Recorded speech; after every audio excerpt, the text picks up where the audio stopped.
Okay, let's think about the most fundamental thing in your life. I mean, really inescapable.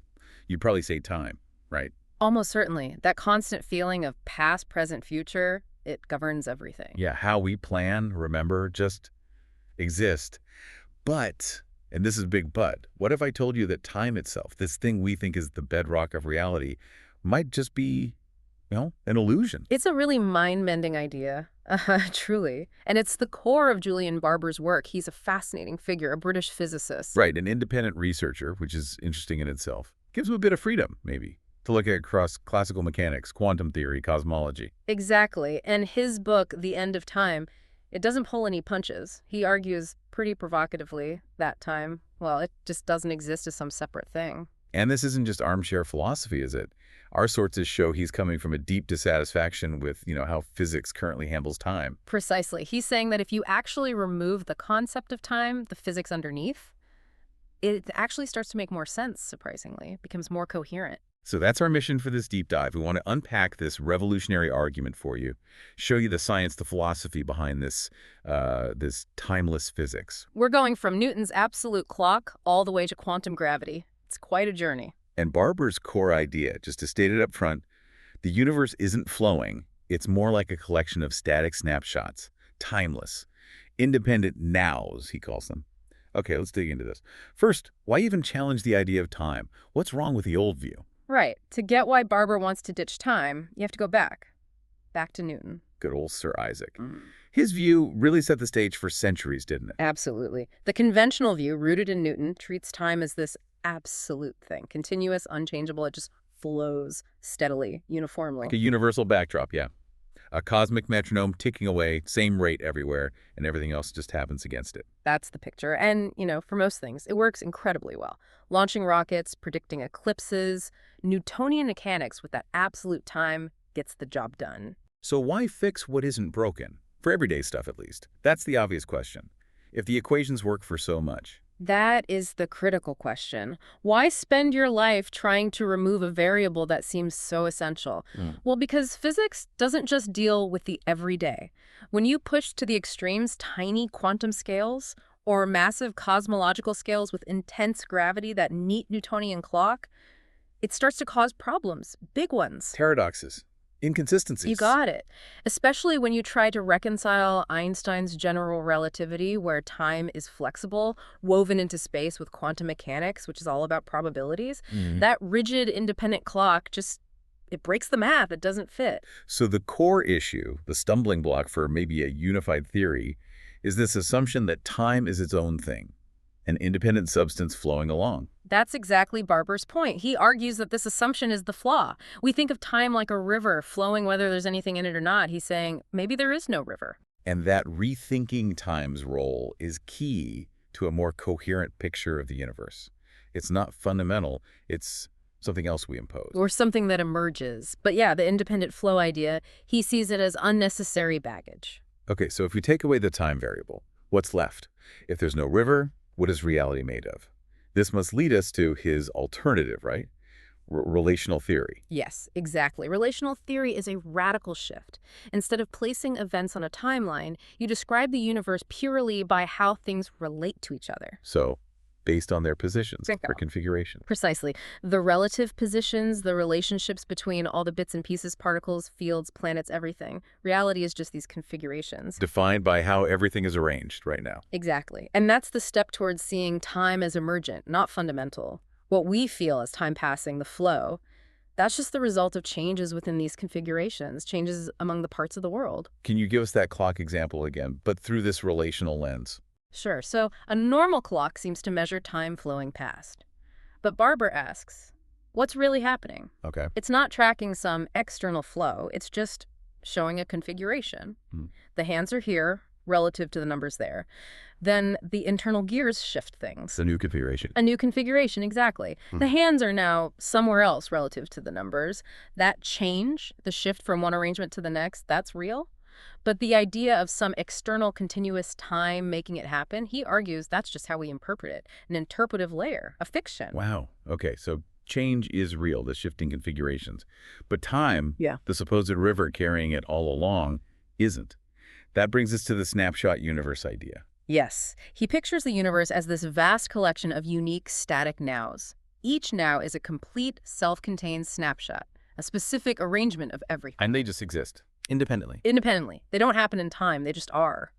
Our feeling of sequence of time passing comes from how these static nows are structured, how they relate to each other in terms of complexity. Okay, this is where my brain starts to stretch. Because it sounds philosophical, but you mentioned earlier he connects this directly to hard science, to physics problems. Oh, absolutely. This is where it gets really interesting because he argues the science itself points this way. Let's talk quantum mechanics. Right. How does the weirdness of the quantum world fit into a timeless view? Well, the quantum world is actually surprisingly friendly to this idea. Think about the wave function, the core mathematical tool in quantum mechanics. It describes the probabilities, right? Where a particle might be, what its state is. Exactly. It tells you the probabilities of different outcomes, different states. But here's the crucial bit.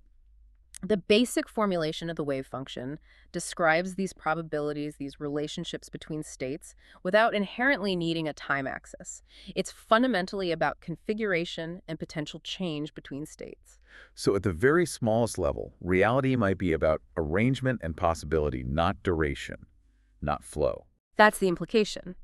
But the real heavyweight evidence Barbara points to, the thing that gets physicists really talking, comes from trying to merge quantum mechanics with gravity, general relativity. The quest for quantum gravity, the theory of everything. Right. And one major approach, called the canonical approach, leads to this incredibly important and frankly notorious equation, the Wheeler-DeWitt equation. And this equation is supposed to describe What? the whole universe, quantum mechanically. Essentially, yes. It tries to capture the quantum state of the entire universe, including the geometry of space-time itself. But the truly staggering thing about it, the thing Barber highlights, is what's missing. Don't tell me. There's no t. The variable for time, it's just not there. The equation that attempts to describe the fundamental quantum reality of the cosmos doesn't include an independent time parameter. Okay, wait, so the math for the entire universe doesn't have time in it. In this formulation, no. And for many physicists, this is a huge headache. They call it the problem of time in quantum gravity. How do you get dynamics, change, evolution if time isn't in the fundamental equation? But for Barber, For Barber, it's not a problem, it's a revelation. He says the equation is telling us something profound. Time isn't fundamental. Stop trying to force it back in. so the math is screaming timelessness, but our intuition keeps wanting to add the clock back. That's how Barber sees it. Accept the equation. It describes a space of possibilities, static configurations, a timeless reality. This also connects nicely with the block universe concept, too. Ah, where past, present, future all exist simultaneously, like a static block of spacetime. Exactly. In that view, everything is equally real within this four-dimensional block. The quantum state of the universe just is, as a static configuration within that timeless block. Barber's nows can be seen as slices through this block. Okay, let's scale up. From quantum foam to the whole cosmos. If there's no time, how on earth do we talk about cosmology, the Big Bang, the history of the universe? Barber has to completely reframe it. The Big Bang, in his view, isn't the start of time. It's not a temporal origin point. It's a configuration. It's a specific configuration, a state of maximum simplicity, maximum density, where things were incredibly close together. The simplest possible now, you could say. But it's not the firing of a starting gun for time's flow. So if all these configurations, all these nows exist timelessly, how are they organized? He needs a map, right? He does, and that's where he introduces this concept he calls Platonia. Platonia, like Plato. Sort of, yeah. Think of it as an abstract space, a timeless landscape. This landscape contains every single possible arrangement of matter and energy in the universe, every possible configuration. Like an infinite library where every book is a different snapshot of the entire universe. That's a great analogy. Every book is a unique, static now. From the very simple configurations near the Big Bang state to incredibly complex ones, maybe representing the far future, they all exist timelessly within Platonia. So what we perceive as cosmic history, it's not a journey through time. No, it's more like following a path through Platonia. A path that connects configurations based on their structure, their complexity. The universe doesn't flow, it just occupies a sequence of these static states. And this path has a direction. How does he handle things like entropy, the arrow of time? Ah, the second law of thermodynamics. usually seen as the ultimate proof of time's arrow, right? Disorder always increases. Yeah, it seems to define a clear direction from past to future. Barber reframes that too. For him, the increase in entropy isn't driven by time. It's a property of the structure of Platonia itself. How so? He argues that the way configurations are arranged in Platonia means that paths naturally tend to lead from simpler, more ordered states towards more complex, disordered states. The arrow of time is just the direction of increasing complexity along these paths within the timeless landscape. It's structure, not flow. Okay, so the physics, from quantum scales to cosmology, can arguably be read as pointing towards a timeless reality, a universe of static nows in this Platonia. But we feel time intensely every second.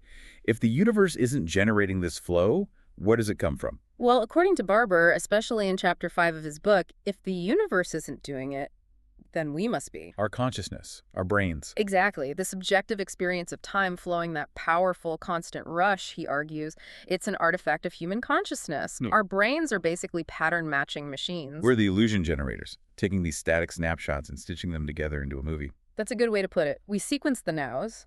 Our brains are incredibly good at creating a narrative, a sense of continuity, by linking these distinct configurations. What's the mechanism? Is it memory? Memory is absolutely key. But our brains don't record time itself. What do they record? They record states, configurations, and the relationships between them. Think about your memory of yesterday. Okay. You don't have a recording of time flowing.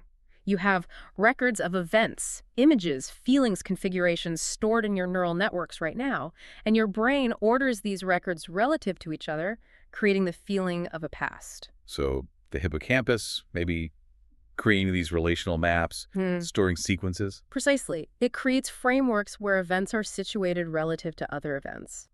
When you look at an old photo, the photo itself is just ink on paper now.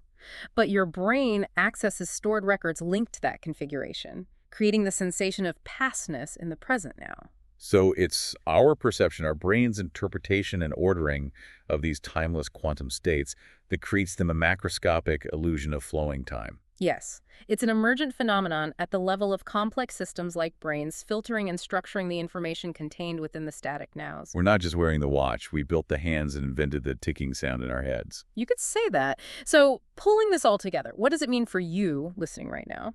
Barber's synthesis is, well, it's radical. Time is a fundamental river. Yeah. Gone. Gone. Replaced by change, relationships, configurations, structure. Time is emergent, arising from these relationships.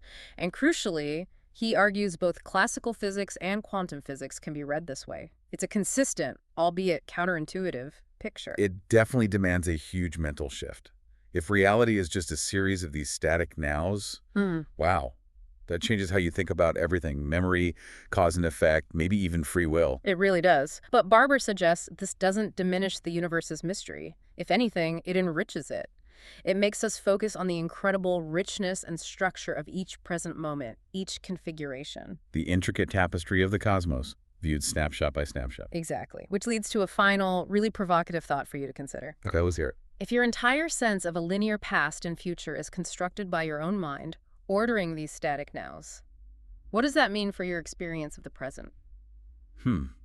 If the past is just a memory trace now, and the future is just potential configurations? Then the only reality you ever truly experience, the only place you ever are, is in the current moment. This unique, static, yet incredibly rich configuration that is your present moment. That gives the present moment an immense significance, doesn't it? And maybe a kind of freedom. Perhaps. The freedom to define that. Now, to engage with it fully, knowing it's the only true reality, it certainly challenges how you might approach every moment from here on. It's definitely something to mull over. We really encourage you to explore Julian Barber's ideas further. Question those foundations. It's a deep dive worth taking.